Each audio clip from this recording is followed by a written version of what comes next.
ao nosso canal YouTube nesse Falando Nisso de hoje com a pergunta tripla. Vanessa Silva 2479. Professor, poderia fazer um vídeo sobre Hermann Roscher? Guilherme Carvalho. Olá, professor. Estou atualmente estudando na Faculdade de Psicologia da UFRJ. Ótima faculdade. Sobre testes projetivos como o de Roscher, baseado na associação livre. Tá? Porém, me parece haver uma certa apropriação e mau uso de linhas cognitivas e comportamentais de certos conceitos da psicanálise. Não diga. Tá. Poderia falar um pouco sobre? Agradeço desde já. Caio Aulicino 5. Acha que existem pessoas cujos problemas são além de qualquer tipo de tratamento psicológico? Obrigado. Eu acho que essa pergunta está referida ao caso Susanne Richthofen e a minissérie Tremembé, que está em exibição agora.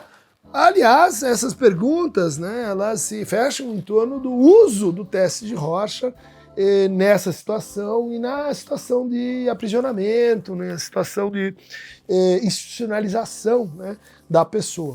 Então, usarei meus poderes memoriais. Eu estudei o teste de Roscher há 40 anos. E minha professora Abigail, me perdoe se eu cometer heresias, porque eu não voltei a um estudo sistemático para falar o que eu vou falar aqui, mas eu me lembrei que eu tenho o Atlas. O Atlas para você pegar as respostas, né, que você dá nas pranchas. Para aqueles que não conhecem, o teste de Roscher é composto por 10 pranchas, acho que tem 2 acessórias, que são compostas, né, por uma técnica relativamente simples, né, de simetria. Você imagina que você pega um papel, joga uma porção de tinta, são 3 pranchas coloridas, as outras são preto e branco, e daí você faz assim, né, e cria uma duplicação, né, uma imagem duplicada ou simétrica, né?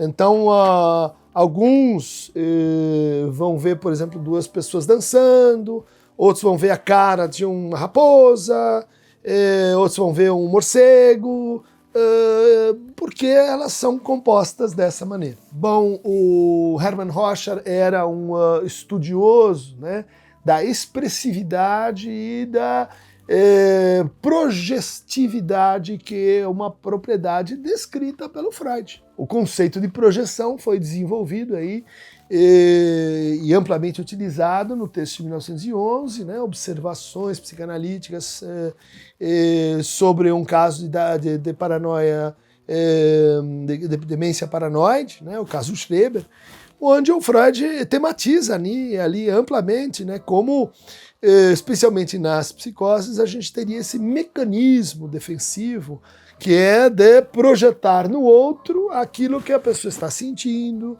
aquilo que ela está pensando, projetar no outro os seus conflitos, né? E essa projeção é, no fundo, uma espécie de negação, né? Eu nego em mim, eu sinto que aquilo está vindo do outro. Então, por exemplo, na leitura kleiniana desse processo, ela vai dizer, ela tem um momento em que os seus impulsos hostis ou agressivos, eles, em vez de serem assim aceitos como próprios, eles são percebidos, sentidos como vindo do outro, né? É o outro que me persegue, quando na verdade eu estou depositando, projetando no outro aquilo que eu não estou lidando muito bem. E a projeção, especialmente a projeção maciça, a projeção grave, assim, ela é um mecanismo associado com a psicose, né?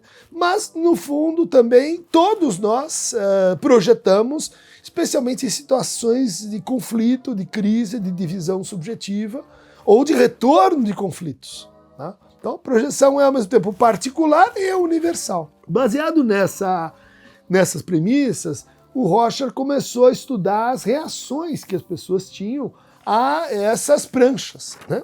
Ele mostrava as pranchas e ele colhia o que a pessoa dizia sobre essas pranchas, seguindo outra técnica psicanalítica, que é a associação livre. Só que em vez de dizer, olha, o que você associa em torno desse dia, em torno dessa pessoa, no seu sonho, em torno desse número que apareceu trocado. Ou seja, em vez de pedir associações sobre momentos de resistência, sobre elementos retraídos ou recalcados do discurso, ele produzia associações livres sobre uma estimulação fixa, né?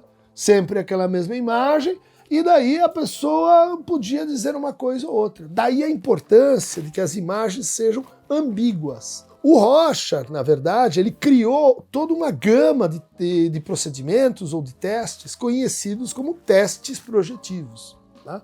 Ou seja, ele não inventou só um procedimento, mas ele inventou uma classe de procedimentos que são muito utilizados. A gente tem o Thematic Apperception Test, o TAT, que são como se fossem gravuras, algo assim como uma fotografia, um menino olhando para um violino, e você mostra essa imagem e pede para que a pessoa conte uma história. E essa história, veja só, já não é exatamente uma associação livre com uma imagem, mas é uma história. O que aconteceu? Esse menino, por que ele não está tocando violino? Ele deixou o violino está quebrado, ele está com medo de violino. A maneira como a pessoa cria essa história pode ser então interpretada e lida, né? Observando os mecanismos de defesa, observando os pontos de angústia, observando as reações, né, de evitação da tarefa, que são muito importantes, né? No Rorschach, né, o choque clóbico. Você tem um choque clóbico quando aquela imagem ela não é sentida como uma imagem que está lá, pacífica, quieta, parada, mas ela está afetando o sujeito como se fosse uma coisa viva, né? É um exemplo dos tipos de reação que você vai ter. Você pode, e isso é a tarefa assim, mais difícil, mais chata, né, do Rorschach, é que cada resposta e o conjunto das respostas, ela indica alguma coisa. Né? E esse aqui então é o atlas para você fazer essa leitura de cada resposta. Por exemplo, viu borboleta na prancha 3. Com asas pequenas, com 2 antenas, de asas abertas, de asas fechadas, voando de frente. Cada uma dessas respostas que foram codificadas, elas se referem a um código. Por exemplo, FM+, F+, F-. E esses códigos falam de algumas propriedades gerais da imagem e da recepção à imagem. Então, forma, cor, né? A gente associa. Quando a pessoa faz uma associação, né, levando em conta a cor, a gente associa que ali tem processos ligados a afetos, né? Quanto mais cor você vê no teste, mais os afetos estão falando, a dinâmica dos afetos estão aparecendo ali naquela resposta. Então você pode ver forma de mais, você pode ver forma de menos. Você pode, por exemplo, perseverar no mesmo tipo de resposta. Então, todas as pranchas o sujeito dá uma resposta do mesmo tipo. Isso, às vezes, sugere uma deficiência intelectual. Ou a pessoa vê detalhes muito, muito pequenos, né? Muito que você nem imagina como é que ele está ali fixado. Às vezes, isso é uma resposta que sugere uma esquizofrenia ou um problema de Parkinson, uma demência, né? E isso foi, pelos estudos que o Rorschach e os seus continuadores, né, foram criando, foram estabelecendo assim, uma espécie de padronagem para isso que você podia associar com diagnósticos, né? E ao longo do tempo, então, o Rorschach, pela sua antiguidade, mas também porque foi se estudando muito, ele, com vários sistemas e várias notações, né? Essa aqui é a notação do Evalbom, né? É um norueguês ou sueco, se não me engano, muito científico, levava em conta a psicanálise. Olha aí. O Exner é um padrão americano de fazer esse mapeamento e de formular os cálculos diagnósticos, né? A gente tem um rorschachista brasileiro chamado Aníbal da Silveira. Foi muito importante, ele criou uma padronagem nacional e ele era especialmente assim com uma alta curacidade para diagnosticar epilepsia e demências, né? Então isso foi dando assim relevância para o Rocha, né? Porque veja, nós estamos aí numa época, o Rocha foi proposto em 1921, ou seja, você não tinha neuroimagem, você não tinha exame de placa beta-amiloide, você não tinha padronagem para muitas demências, e nesse contexto o Rocha tinha um alto poder de previsibilidade. E ele permitia, por exemplo, que você pegasse, né, epilepsias latentes, muito importante para a seleção de pessoal. O cara vai trabalhar numa rede de alta tensão, numa torre, bom, nunca teve um evento de convulsão, mas pode ter. Não pode, e uma vez o cara morre. Então o Rocha foi amealhando assim, uma reputabilidade, né, no campo dos testes, e como eu disse, né, foi inspirando outros testes. Por exemplo, um teste projetivo muito bonito, muito interessante, é o teste das pirâmides de Pfister, que são centenas de quadradinhos assim coloridos e que você pode usar para compor, né, 3 ou 4 pirâmides. Então você vai compondo, e a forma como você compõe, a forma como você distribui, a forma como você monta essas pirâmides possui um valor diagnóstico, tá?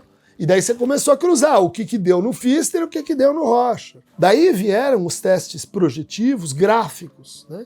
Como o Macover, que é um teste em que você pede para a pessoa desenhar a figura humana. Ah, tá faltando um braço, só tem olhos, é careca. Bom, cada um desses elementos, ele inspira uma leitura, né? Então é basicamente vamos dizer assim, uma objetivação de procedimentos psicanalíticos e de teorias e conceitos psicanalíticos, né?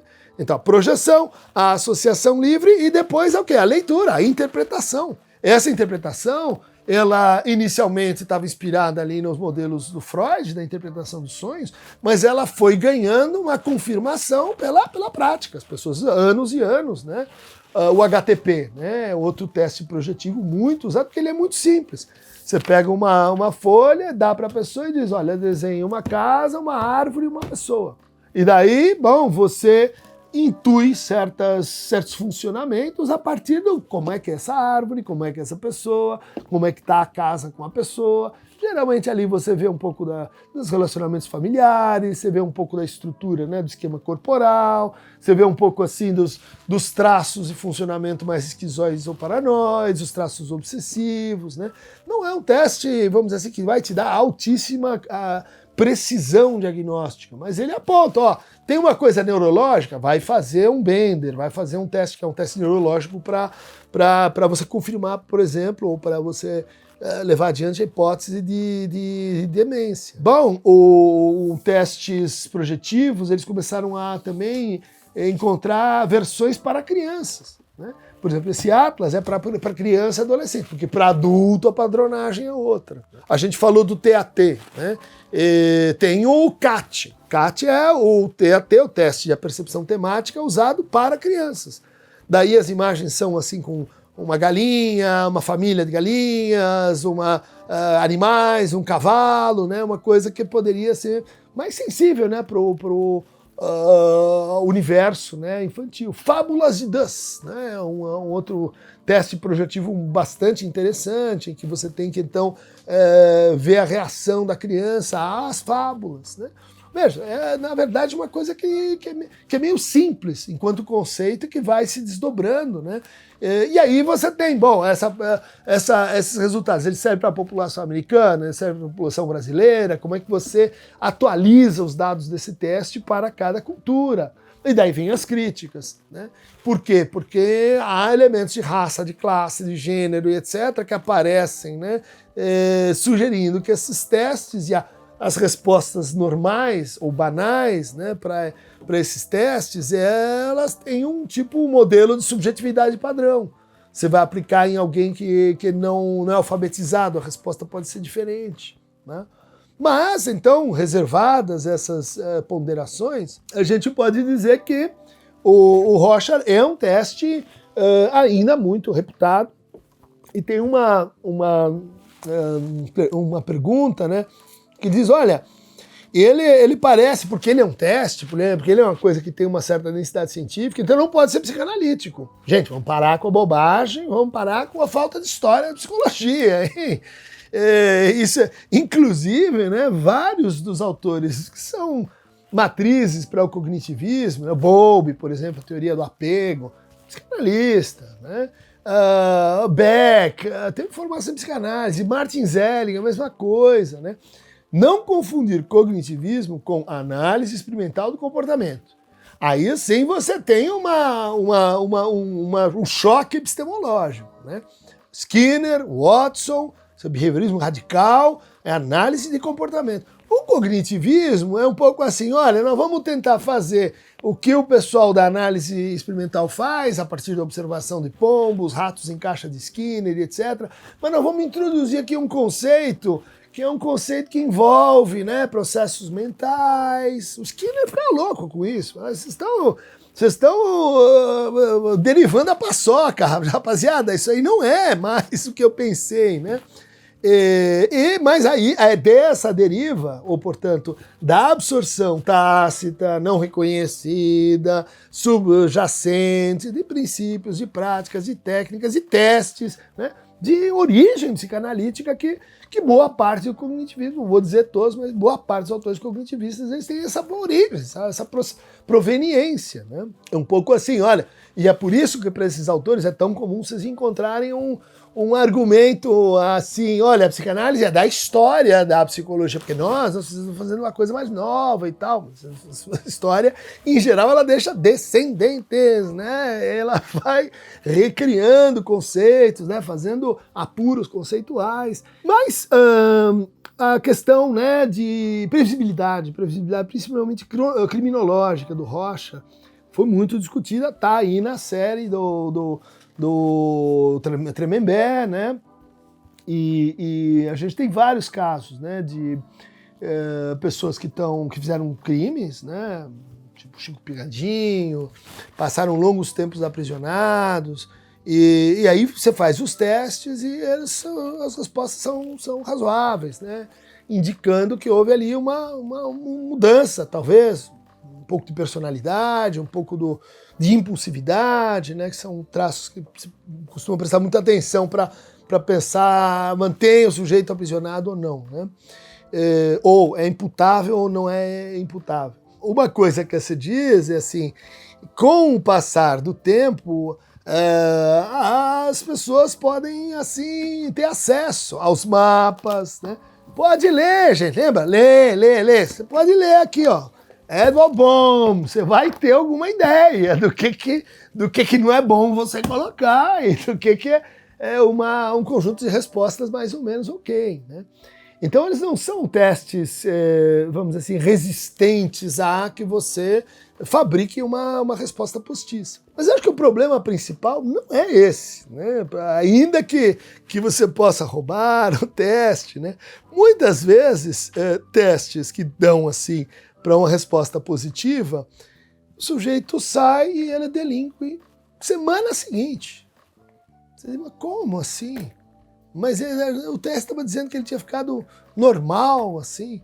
Porque não é assim que a gente avalia a periculosidade, gente. A periculosidade de uma pessoa, e ver, pode estar criminoso ou não criminoso, depende do contexto de relação. Tenho uma fantasia mórbida de mulheres. Estou na prisão. Nunca mais apareceu essa fantasia incrível? Ela sai na rua e vê mulheres. Você diz, talvez isso pode ter uma certa relação, né, com o modo de vida, com a estrutura relacional que a pessoa tem ali. Daí também a ineficiência vamos dizer assim, reabilitadora, né, reeducadora do sistema prisional. Porque ele tira a pessoa daquela condição, conjunto de relações que muitas vezes estão ligadas às motivações, aos desencadeamentos dos crimes, né? Mas então como é que a gente vai saber? Talvez liberdade condicional, acompanhe a pessoa, como é que ela vai, como é que ela volta, liberdade assistida, não sei, mas essa ideia de que alguém comete um crime muito grave, assim, mata os pais, etc., tem que ser uma pessoa que tem antenas psicóticas com esquizofrenia dupla e borderline, é um mito urbano, é um mito, vamos dizer assim, improcedente, né?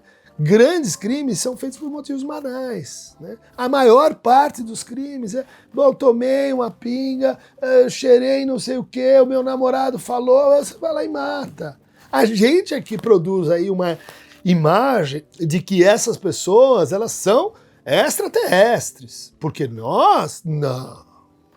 Gemo a myself, sentimentos assim hostis, querer assim dar fim naquela que fica assim me enchendo paciência de noite. Não, eu não. O que eu faço? É o projeto. Aí é o conceito, é o projeto, isso no tal do criminoso. E daí eu fico vendo série, né? Eu fico lá, né? Criminal Minds, como outro que assisti Law and Order, até o fim, infinitos exemplos. E você tem uma curiosa sensação, assim, um gostinho legal de que você vê aqueles crimes bárbaros, né? Mas é outra pessoa, não sou eu só estou assistindo, anos a fio, né? E talvez você está lidando projetivamente, né? Articulando projetivamente sua agressividade, sua criminalidade, sei lá, né? Daí a atraência que esses casos têm pra gente. Mas, por exemplo, eu me lembro de uma pequena pesquisa que eu fiz no antigo Hospital do Juqueri, que hoje está desativado, ainda bem, né? Quer dizer, o processo de desmanicomialização, os pacientes que estavam lá 30, 40 anos, e em condições péssimas, né? Alguns, né, a gente acompanhou, pessoas que morriam queimadas, porque eram levados para um lugar, e muitos pacientes perdem a experiência catatônicos, né, da reação à dor, e eram queimados pelo sol.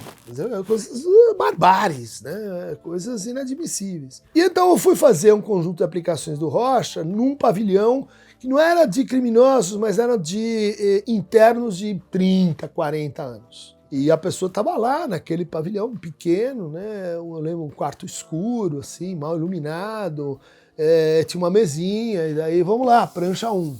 Prancha 1, cara, resposta e tal. Eu tinha uma certa ideia, mas prancha 1, normal. Prancha 2, as respostas. Daí, onde é que o senhor viu isso? Ah, não, viu a borboleta. Onde é que está a asa da borboleta? Tá aqui, que é muito importante, é o inquérito, né? Ou seja, não é só a resposta que o sujeito dá, e isso complica um pouco para colar, mas é o porquê que você viu isso aqui, né? Prancha 2, normal. Prancha 3, normal. Prancha 4, acho que a 4 é a do morcego, né? Prancha 5, normal. Falei, cara, temos um erro aqui diagnóstico. Essa pessoa está internada há 30 anos, deve ser um crime político, deve ser alguma... Porque a gente sabia que tinha muita gente ali que estava preso por motivos não clínicos. E aí vai, acaba falta uma prancha, né? E daí eu mostro a prancha, né? Já estava, né, pensando aqui, tem um erro, né? Com quem que eu vou falar? Porque isso aqui é grave, né? Daí eu mostro a prancha e eu pergunto, o que é que o senhor está vendo aqui? Não, eu estou vendo um morcego de novo, né? Outro morcego? Onde é que o senhor está vendo o morcego? Está vendo o morcego aí? O senhor não está vendo o morcego? Levei um susto assim. Aí, o morcego! Morcego! Tá levantando aí o morcego! O morcego aí, ó! Olha lá morcego! Pega o negócio, vamos matar o morcego! Falei, é uma situação rara, mas acontece, né? Quer dizer, ele começou a alucinar, começou a ver o morcego, a imagem saindo, né? E andando e perseguindo. E é muito as alucinações, né? Não é só que, olha só que lindo, tô vendo um morcego, porque eu tô vendo uma miração, é um bicho. Não, alucinações elas vêm junto com reações de angústia muito fortes, né? Vultos, vozes, eles não estão brincando com você, elas estão oprimindo, né? Com uma reação que aparece aí nessa alucinação induzida pelo próprio teste, né? Tipo assim, pensando, né, que a pessoa pode, dê respostas que estão mais ou menos previstas, mas Mas mesmo para colar, você precisa ter um pouco, né, de organização ali para reproduzir o que foi combinado. O Rorschach, ele não vai te falar de uma situação específica na vida da pessoa, a não ser que as associações levem para isso, né? Não, esse aí é meu pai, aquela lá é minha mãe, essa é minha casinha em Piracicaba, pode acontecer. Mas isso já é uma resposta um pouco assim, fora do esperado, né? Daí que o Rorschach, ele é bom, vamos dizer assim, para pegar processos de percepção e atenção, né? Processos de regulação emocional, né? Então, por exemplo, esse choque clóbico que eu descrevi aqui, né? Como é que é a relação, né, de coartação de afetos. Essa é uma expressão que eu lembro que estava lá no manual, né? Que a pessoa está desafetada, ela está vivendo os seus afetos de uma maneira mais embotada. O que vai acontecer? Poucas respostas de cor. Os seus relacionamentos interpessoais, das pessoas dançando. Veja, não é uma coisa assim mágica, especulativa. Você tem uma certa, vamos dizer assim, intuitividade na construção dessas respostas. Elas ajudam, por exemplo, bastante quando você pensa assim na autoimagem, né, da pessoa, né? Então, por exemplo, uma resposta típica de pessoas que estão vivendo processos esquizofrênicos, dentro da prancha você vê um corpo vazado, um segmento, um torso cortado, costelas das pessoas, né? Corpos, pedaços de corpos. Você diz assim, isso é uma resposta que, se você acompanhar um pouco aquela pessoa, provavelmente vai vir no discurso dela. Processos de resiliência, de recomposição, né? Risco ou sinais de pré-psicose, coisas desse tipo, né? Os testes, eles se dividem em dois grupos, vamos dizer assim, né? Os testes projetivos, que são esses que vêm da psicanálise. Mas tem os testes também que a gente chama de nível, né? E esses vêm da psicologia experimental. Esses sim. Esses vêm do Thurston, esses vêm de gente que trabalha com estatística, gente que, olha, nós não precisamos do conceito de projeção para, por exemplo, para passar um D2 e ver como é que se lida com a atenção. Ou para, por exemplo, o teste de Raven, né? Que são matrizes progressivas, em que você mostra duas imagens em cima ou embaixo, e daí você tem que completar com qual que é a quarta, né? E é um teste lógico, né? Esse é um teste que mede o coeficiente de inteligência. Ok, o fator G. Todo mundo tem algum fator de inteligência, um mais, outro menos. Mas isso o Rorschach não vai te dar, né? Então é muito, muito interessante, porque as pessoas acham que, em geral, os criminosos têm um problema com inteligência, os loucos, né, têm um problema. Não é. Inclusive, do ponto de vista do método para você fazer o diagnóstico, são coisas meio testes de memória, né, testes de inteligência, teste de atenção, teste de percepção, são testes das funções psíquicas superiores, ou testes em funções executivas. Então, tem o VISC, que é um teste desse tipo, que, por exemplo, vai ter uma parte verbal e uma parte não verbal. Então, você analisa se tem uma diferença entre o resultado verbal e não verbal, tentando juntar vários tipos de funções psíquicas, né? Como a gente discutiu aí o conceito de função num vídeo recente. Bom, na medida que as nossas teorias de personalidade foram se transformando, elas foram ficando cada vez mais assim, constructos, né? Constructos estatisticamente consistentes, e não como eram no começo, que eram derivações de formas psicopatológicas, né? Ou então tipos de funcionamento mental, que você tirava do quê? Da intuição, da sensação, da percepção, como se diz, da intuição, de como no caso do Jung, né? De como essas funções elas operavam segundo o modelo de uma subjetividade conflitiva, né? Uma subjetividade às voltas com divisões internas. Na medida que esse modelo foi perdendo força e foi entrando um modelo mais duramente estatístico, o Rorschach ele foi deixando de ser empregado, né? Inclusive porque ele demanda um treinamento muito grande, né? Para você fazer um Rocha com qualidade, né? Dar uma resposta, fazer um laudo a partir do Rocha, são dias, é um processo que você precisa fazer uma formação específica. Não é como tem formação em psicanálise, tem a formação, tem a Sociedade Rocha Brasil, né? Vai lá e daí você se torna um bom aplicador do Rocha. É assim que acontece na prática? Mais ou menos, né? Eu desconfio que tem um monte de gente tipo Chris Dunker, assim, estudou Rocha há 40 anos, vai lá e vê lá os resultados básicos e tenta fazer alguma coisa, né? Uma coisa no qual o Rocha é interessante é a qualidade de pensamento, né? Que tipo de associatividade, né, você faz? São pensamentos bizarros, não são, né? O contexto jurídico adora o Rocha até pela sua antiguidade, pela sua tradição e etc. Mas também porque ele não te dá um diagnóstico. Ele não diz... Em alguns casos você pode até sugerir, mas em geral as respostas do Rocha são assim: pensamento mais organizado, menos organizado, né?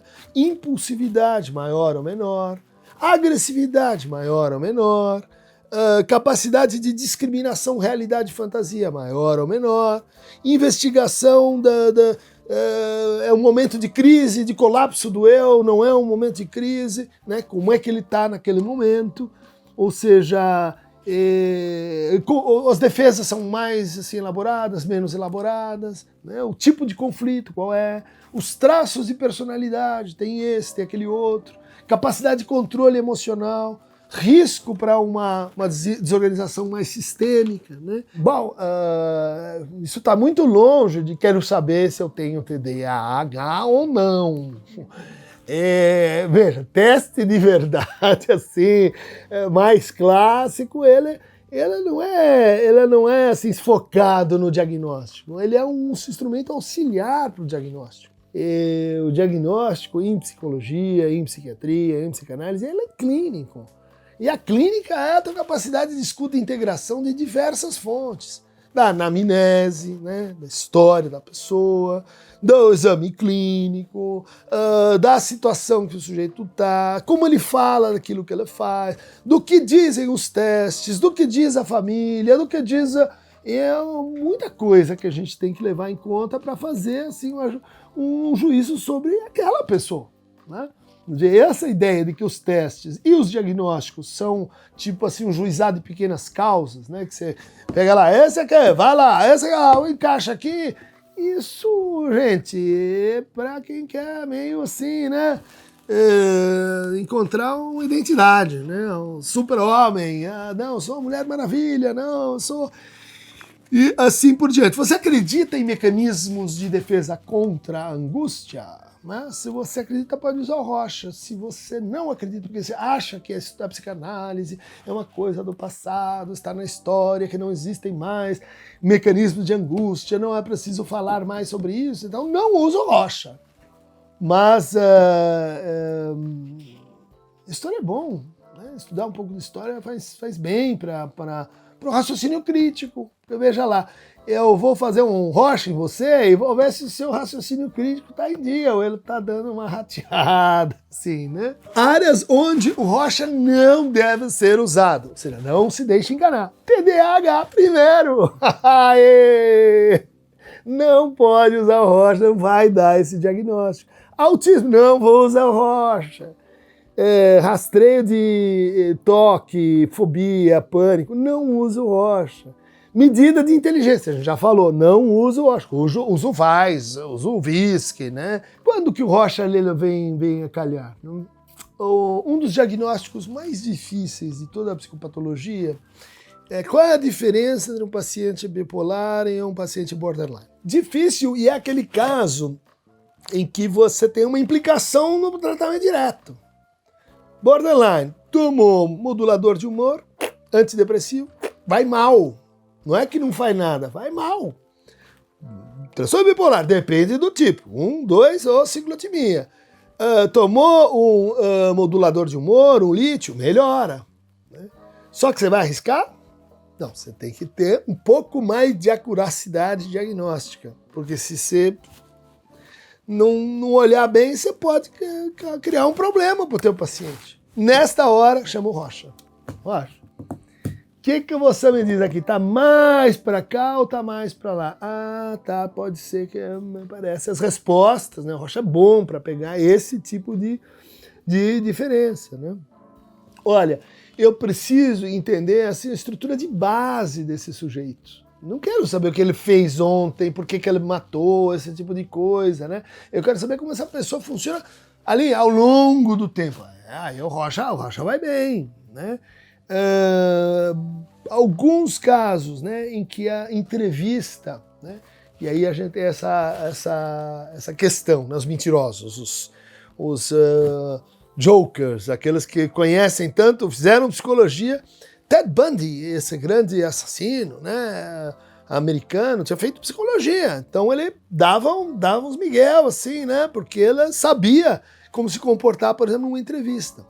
Aí você faz uma entrevista, ele dá as respostas, vai bem, não cai nos truques clássicos, né? Diz o que você está esperando. E agora? O cara foi redondo demais na entrevista. Como é que a gente faz? Chama o Rocha, né? Ele pode ter estudado o Rocha, mas vai ser mais difícil. Bom, você quer saber sobre mecanismo de defesa? Chama o Rocha, né? Você quer, e esse é muito usado, inclusive algumas firmas usavam Rocha para, assim, descobrir impulsividade e risco para epilepsia. Chama o Rocha, né? Ele tem, então, uma eficácia, né? Uma eficácia mais indicada, ele capta mais algumas coisas do que outras, né? Aí a gente tem, né, quer dizer, os procedimentos, eles se dividem, né, a gente já viu, os projetivos, né? Os de nível, a gente tem os expressivos gráficos, que quem fez exame para dirigir automóvel, mais antigamente, usava uma prancha, né, esquisita, onde você tinha que ir com lápis, assim, daí punha um negócio na sua cara e o cara tinha que continuar fazendo com os dois lápis, né. Chama-se PMK esse teste, né, foi desenvolvido por um espanhol, teste miokinético, né, um neurologista que ele percebeu, estudava grafologia também, de que certos movimentos, na forma de você repetir esses movimentos, eles captavam o funcionamento de ondas elétricas, né? Então, um problema para dirigir carro, justamente epilepsias latentes. Então, se usava o PMK para esse tipo de caso, para esse tipo de situação. E você tem um outro conjunto de procedimentos e testes que são aqueles usados em seleção de pessoal, né? Então, às vezes você tem um teste de nível e tal, mas aí você começa a usar coisas como DISC, né? Que são testes, né, aparentados com o MMPI, aparentados com os testes de personalidade, com os testes como Hamilton, né, que, se não me engano, pega para teste para depressão, né, e que são meio que questionários, né? Nessa situação, o que você faria?